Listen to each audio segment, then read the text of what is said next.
Well, it's a sign of the times. Some stores limiting what customers may buy for Thanksgiving dinner because there's not enough to go around.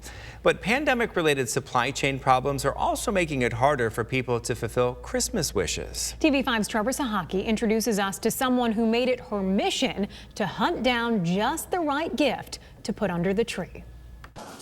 Decking the halls this holiday season is going to be more challenging than ever. I've noticed going into the stores, the toy shelves are, they're empty.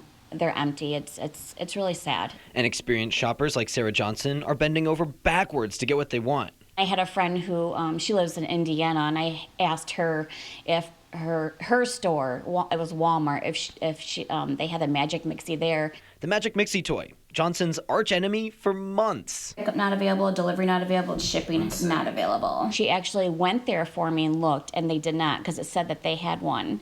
The Grand Blanc mother of two little girls wants to give them everything for Christmas, but that simply isn't possible. Insane's not even the word for it. Adding Grinch-level frustration on top of empty shelves, inflation.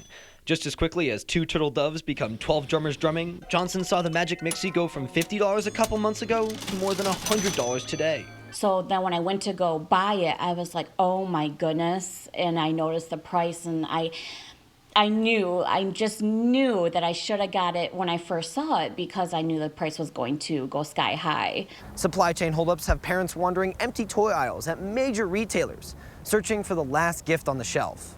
So what the heck is going on? What the heck is going on is essentially COVID happened, and we were totally unprepared for a pandemic to occur. Producers stopped producing and consumers stopped consuming.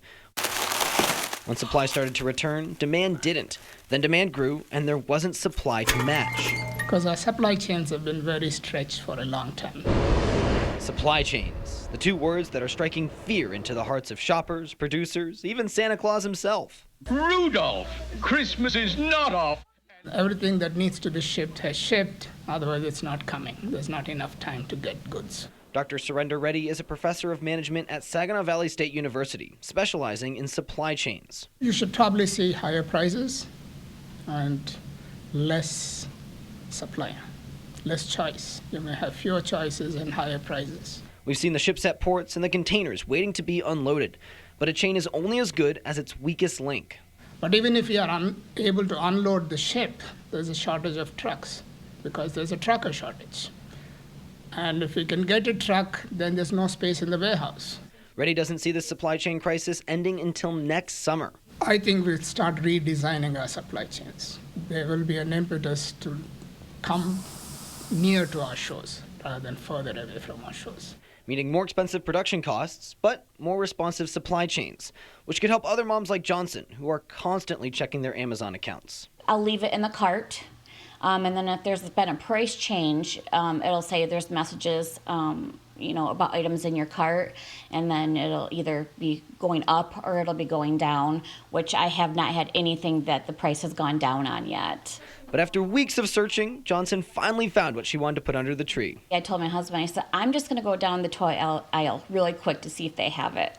And I went down there and they had one, and I kid you not, I about passed out. I was like, oh my gosh, Chuck, I said, you've got to come here. The Magic Mixie in the flesh. Well, plastic. For Johnson, a true Christmas miracle. In Grand Blanc, Trevor Sahaki, WNEM TV5.